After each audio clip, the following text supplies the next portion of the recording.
justice in its full form. But we talked about the perception factor. So tell me, how do you see the whole perception factor actually playing the role in the whole duality? How we thought, because I personally think that lots of these dualities are being created by people, and that we should, to a certain extent, try to transcend those dualities because we focus on what separates us rather than what unites us. Well, yeah, absolutely. I mean, in my personal opinion, I believe that there is this duality, but it's actually a trinity in a source. And I actually just gave a talk up in Edmonton, Alberta, Canada, and this was pretty much the primary thesis of the entire talk was the fact that we have this dualistic drama that's playing out, and we hear it all the time. It goes all the way through every religion, all throughout mythology. You always see these two antithetical forces battling one another. Some of the most famous are obviously Horus and Set. One of them that we don't see particularly as a battle, but more or less just almost like a dance, is the yin and the yang, but they're truly the same forces. But what I see in both of them is, in many of the old depictions of Horus and Set, you'll see some of the statues are showing Horus and Set both placing their hands upon a pharaoh's head, and that right there is completing a trinity, actually. And what I see is that these two dualistic forces, these more archetypal but non-anthropomorphized forces, because yes, they give them form and everything like that, but truly they're just forces. They're placing their hands upon the pharaoh's head. Now the pharaoh, whether you want to look into history and say exactly what pharaohs were, whether they were delusional, whether they thought they were actually the sons of God, or what the representation was, not in physical history, but what they were supposed to represent was the completed human being. And the completed human being, if you look through all religions, but specifically I'll just touch upon Buddhism, when they're speaking upon the awakened consciousness, the completed human being is he who can observe without actively identifying with one side or another, because that's, in a sense, either being one of the chess pieces or being the chess player.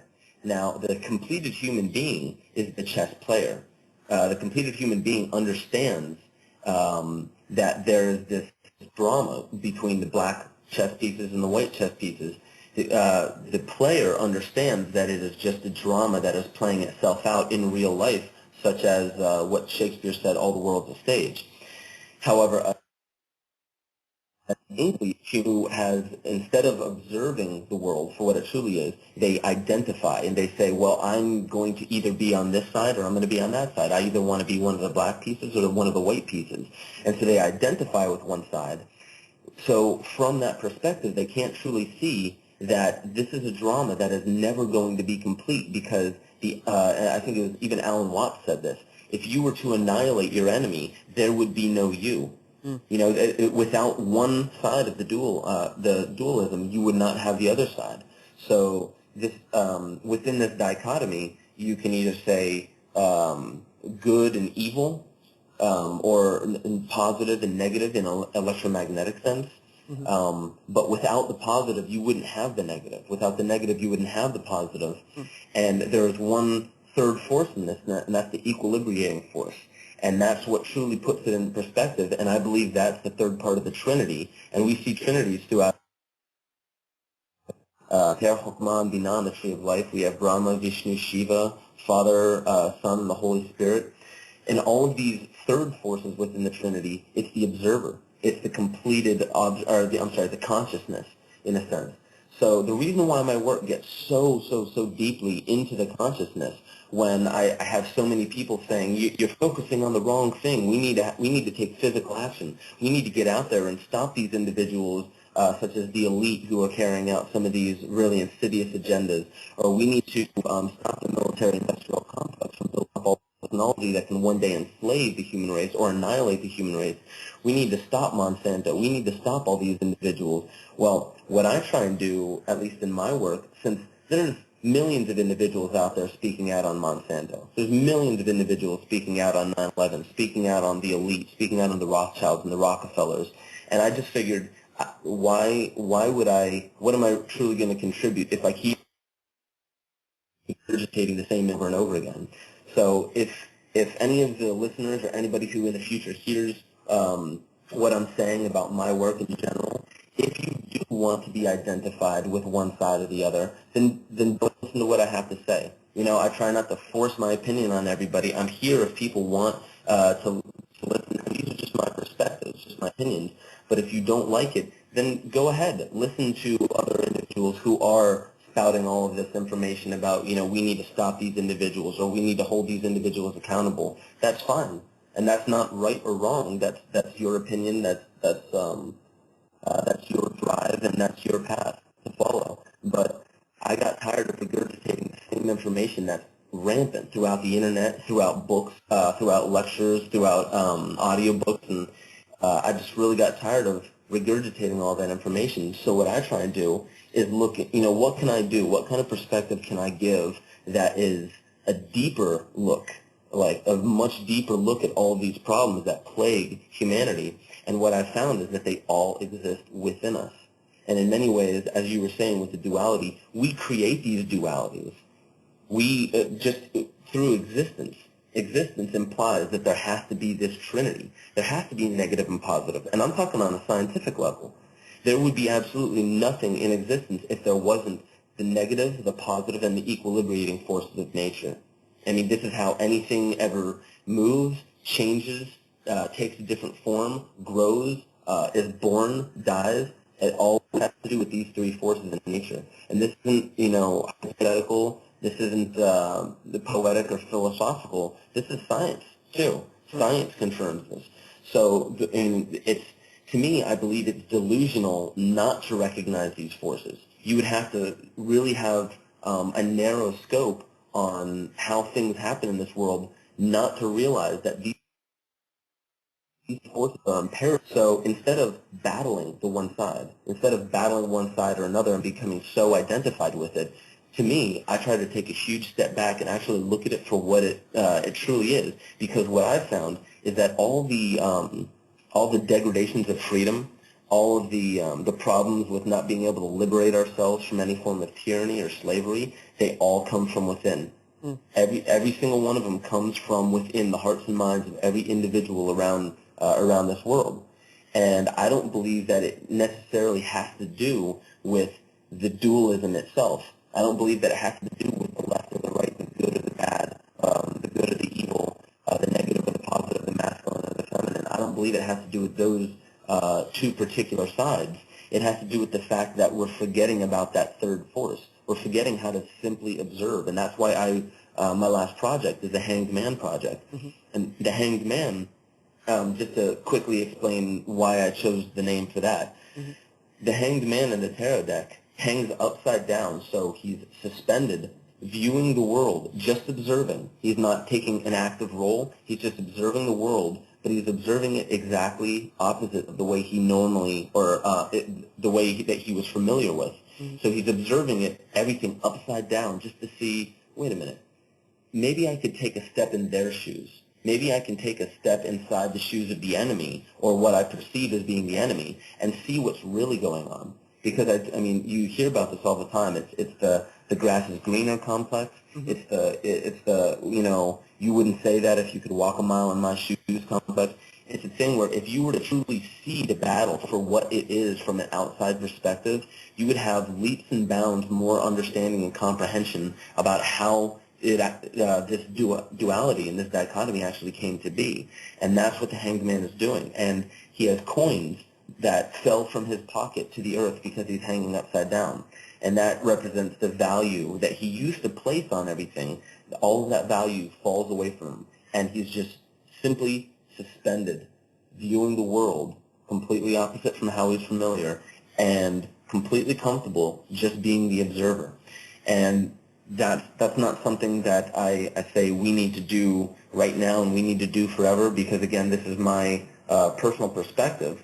I believe that there are absolutely times where it is necessary to identify ourselves with a certain side, one or another, because that's how we learn. But there's also the opposite side of this. You need to take a huge step back so you can truly take a look at the battle for what it truly is. And I think the thing that's plaguing humanity right now is not the Rothschilds, it's not the Rockefellers, it's not the NWO, it's not the elite, it's not the fact that we haven't come to the conclusion, the 9/11 truthers haven't succeeded. It's not any of this. In my personal opinion, it has absolutely nothing to do with this. It has to do with our unwillingness to take a step back, to remove ourselves from identifying with one side or the other, and taking a step back and looking at the broader picture. And I think that that is what is plaguing humanity. And the unfortunate part about that is when we feel inside that things need to change, what's the first instinctual thing that people do? They act. They immediately jump into action. Before they even really look at the situation, before they understand the situation that they're jumping into, they just try to change it in many ways.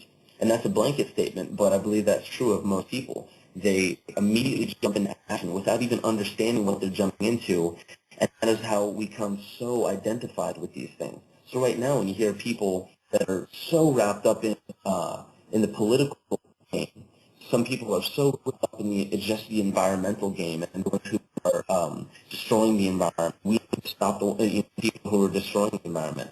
I absolutely agree with these things, but to truly take action, how could we be so naive to say we know what kind of action to take? We don't even understand ourselves. We don't understand truly why we're even taking part in some of these, why we're identifying with the Republican Party or the Libertarian Party or the Democrat Party. In many of the ways, we haven't even traced back our desires to figure out, why do I have a desire to run in the primaries? Why do I have the desire to speak out against 9/11? What is this inner desire? Nobody explores that. They just act. And that's the only stance that I'm taking as of right now is, even if only for a day, just a moment, take a step back and truly question your own activity. Because humanity is great at questioning other people. We're great at pointing the finger at everybody else. We're great at questioning the people who we disagree with. And we're at agreeing with the people that we're used to agreeing with, and agreeing with the sides that reconfirm our own view. If it reestablishes our own view of the world, we're very, very good at just automatically, without really investigating, taking new information in and using that as evidence for our preconceived notions on the world. What I would say, though, is take a step back and question yourself. Question where you stand in all of this, because I don't see that many people are doing that. And that's, if you were to ask me, what do you see plaguing humanity right now, that's exactly what I would say. It's not any other individual. It's nothing. It's not the systems that are in place. It's nothing except for our own ability to see the world for what it truly is.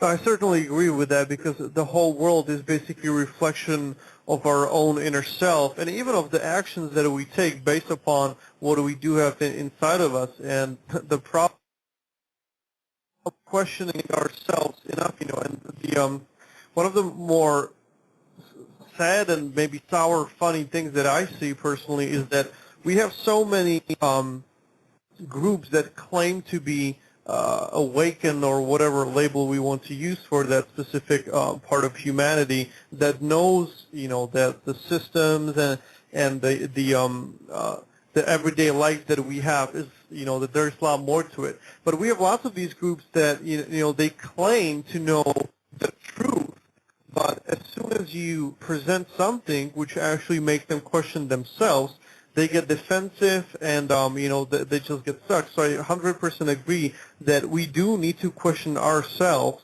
a lot more, and to understand that everything which is happening around us is because of us. The external is the result of our internal actions, thoughts, and our notions. So the next thing, so when you see that this is the main thing plaguing humanity, our inability to question ourselves, Do you see any light at the end of a tunnel? Do you see things, changing towards something better, or where do you see this whole thing going?